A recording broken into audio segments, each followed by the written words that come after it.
Welcome back to part 2 of our lamb roulade on the Afternoon Express cook-along. Please do head over to afternoonexpress.co.za. If you have missed part 1 and you want to get cooking along with us, we have the full ingredients list and recipe so you could be diving into this delicious dish with us. Now, this dish is all about entertaining, right, Dumza? Yes, it's very interactive. That's why it's got so many elements, because if you're going to be having a dinner, you can have the one person doing the gremolata, you can have someone else doing the sauce, you can get busy with it. It's basically an interactive kind of thing. It's a social. Yes, we've been social distancing, but this is the one meal that's very social because it gets everyone involved. I love that. And on social media, don't think we've forgotten, please use that hashtag Afternoon Express. We want to know that we all have our own things that we prefer. But what do you prefer? Fine dining, small plates, all about presentation?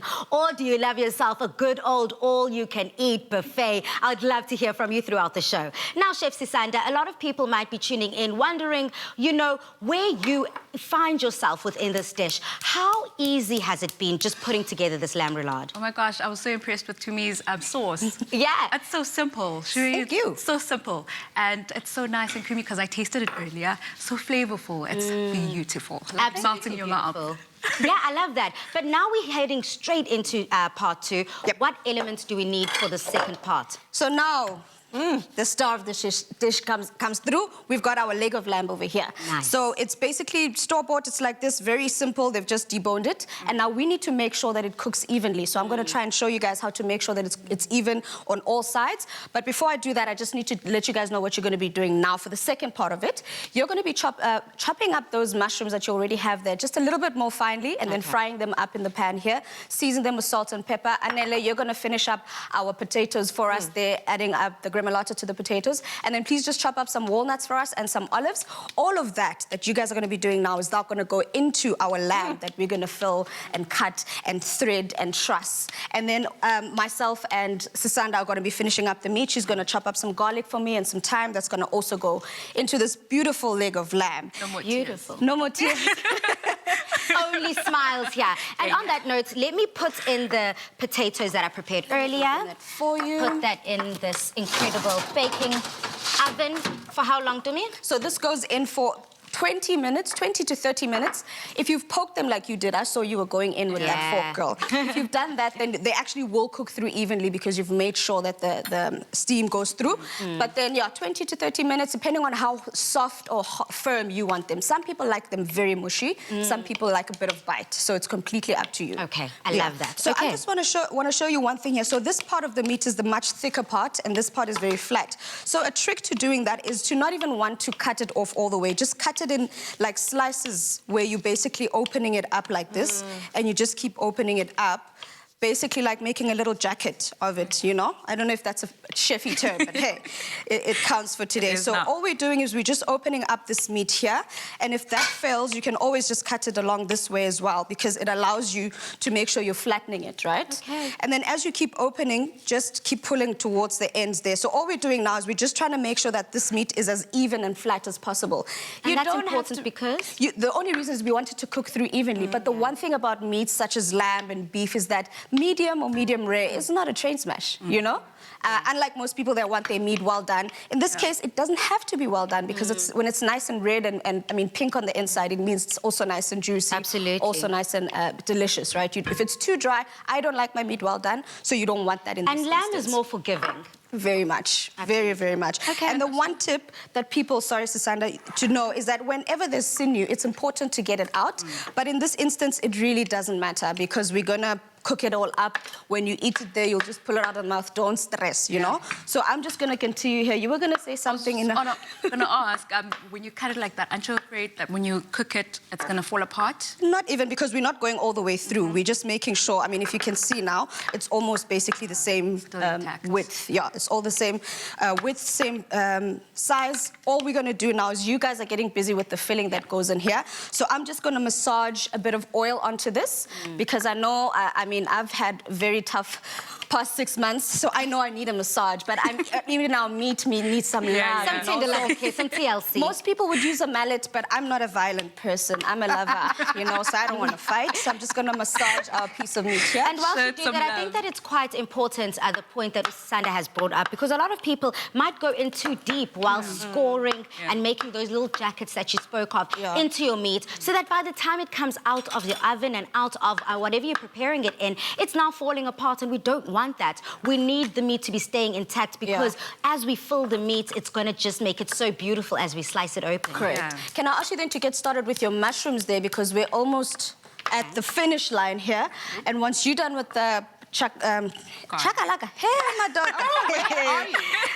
When you're done with the garlic, I'm going to add it over here, and then with those walnuts that Anela is making there for us. The one thing I just need to mention as well is most people want to get rid of the fat. I don't like doing that, because it actually helps with keeping the meat nice and moist and juicy. So if you're going to get rid of it, rather put it on the inside so that when it actually melts and it dissolves into the meat and actually keeps it nice and juicy. Lovely. Instead of getting rid of it. So just to show South Africans, you literally just took excess fat that was hanging off the side, or you can take all the fat off completely if that's what you prefer. If that's what you prefer. And then just turn it over, Dumi, as you were saying, and then you just add it to those jackets. Correct. And into those pockets that you created previously, still keeping in that nourishment. But I love myself some meat fat. I do, because I just love how juicy that is, Sisanda. I know you agree. Definitely. Meat lover. I know at home when we make what's called African salad, my dad will have to have meat after that. Like, it's a must. We must have meat. So yeah, meat is a thing. Love that.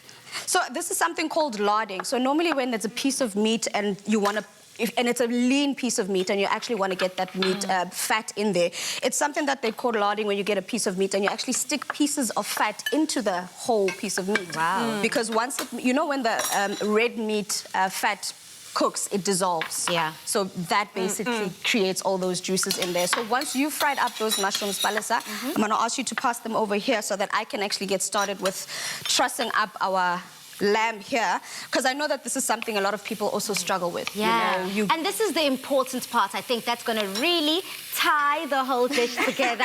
See what I did there? And this is what makes it a roulade. I love that, Dumi. I think whilst we're getting into that, what I love about mushrooms, they're so quick to fry up. Yeah. It literally takes 2 minutes and you're good to go. And you're good so to anything else that you want me to add into these mushrooms? Dumi, some salt, pepper, the basic seasoning? You can, but the lovely thing about this is because we've got such strong flavors there, we've got some whole grain mustard in there, we've got some olives. If you want to, you can actually put it all into that bowl that you've got there, and then you'll pass it all to me together. So we're making sort of a paste. So we've got the nuttiness of the walnuts, we've got the whole grain mustard, all of those flavors together inside of this meat, and then the Bearnaise sauce on the top is just going to be heaven on earth. I'm looking forward to that, South Africa. If you just tuned in and you're wondering what's cooking, Dumi, do you want to let us know just what we decided to lay out today? Yes, so we are making a lamb roulade that is going to be accompanied by some gremolata potatoes. That's basically, we made our gremolata as well. And we've also got some Bearnaise sauce that we've made over here. That Bearnaise sauce is going to be nicely drizzled on top of our leg of lamb that we're going to slice up nicely. Everyone is going to enjoy. I mean, this one leg of lamb, I promise you, serves about 6 to 8 people, depending on the portion size. I mean, if you've got giants the size of the cameraman we have in studio, then you probably would need 3 of these.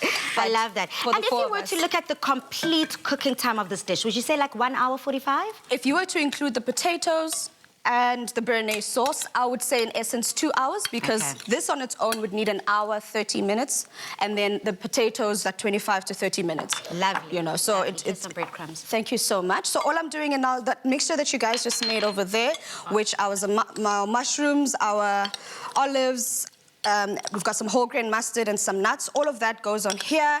And, you know, I mean, like I said... Oh, that looks so good, South Africa. And how delicious does it smell, Susan? Great. I smell the whole grain mustard from here. I'm a handyman, so I'm getting my hands dirty as usual. And all I want to do is I'm going to roll up our piece of meat here. I want South Africa to see this so that Inga be like I'm cheating you guys. So we just roll it up nicely. And don't you worry about this filling falling out, guys. It all is just part of the journey. The lamb will thank you for it. Don't you worry. Yes. And now we're just going to truss, or rather tie up our meat. So what you start by doing is we do a little knot at the top. And then this other little thingy goes over here. The string that we've had, the shorter string, goes on the side, and then we pull it down. Wow. So that's the first one, but you need to secure it, because as you can see, I've done this so that you can tighten up as much as you want. So you just pull it down, and then you make a nice little knot over there with this bottom one, the first one. What a way to impress all your friends, all your family members. Or this would be also incredible for a date night. But I say forget the date night, even if you're a singleton living your best life. What a way to treat yourself. True. And then the second part, for you to keep going in there, you just make another loop, and it goes underneath. Wow. Underneath. This is a big piece of meat. This is about love the it. size And because of my it thigh. is big, I can Yes. just help keep it together Correct. with you. And then we just keep pulling it tightly. And then we're just going to keep making these loops all around our piece of meat. Thank you, Palisa. I think our cameramen are ready for this. They can see their mouths watering because it is their size. And we just keep going in and going in and going in and making these beautiful little knots on our meat here.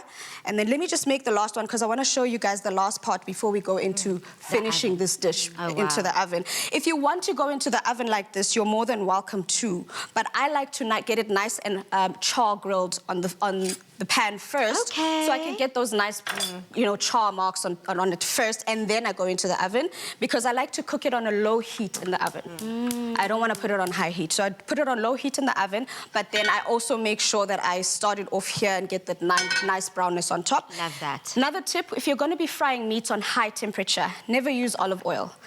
The reason for that is that olive oil has a high smoking point. What we mean by that is you pour it into the oil, and immediately you start seeing the smoke. Yeah. Oils like canola, sunflower have a high smoking point, so you can use those kind of oils, and they're better for the situation. So let me just start here. Hopefully it's hot enough.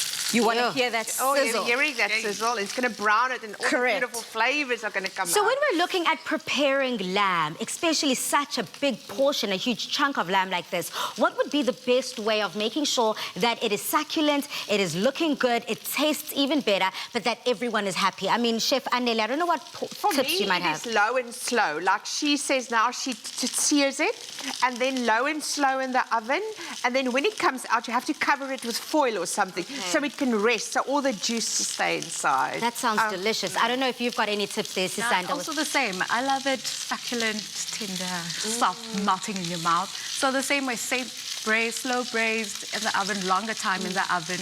Then it's nice and it melts in your mouth when you have it. Delicious. Okay, let's get this oven ready then. As you just turn that over so the viewers can see exactly what you spoke about when you spoke about that charring. Ooh, so that goes into the oven and bastes perfectly. And like you said, Anneli, it has to be covered with foil. So we've got some that we've made a little earlier. Oh, wow. I didn't even know that. I'm looking forward to seeing how this is going to look. Oh, my Wow. word. That is divine. So I want to just plate it up. Can I ask you to pass me those potatoes Yeah, there? here you go. Please have a spoon just to put these onto our little platter here. So I'm just going to scatter these nicely onto our bowl. That looks divine. Tooms, and I love that platter. And what's also nice is the way to present it on a platter, everything Family together. style. Yeah, Correct. not just like different bowls. Correct. And so what I'm doing here is our meat, you can serve it as is. I mean, as is, this would be perfect, right? But we want to just show people this inside of it. So I'm just going to cut into it.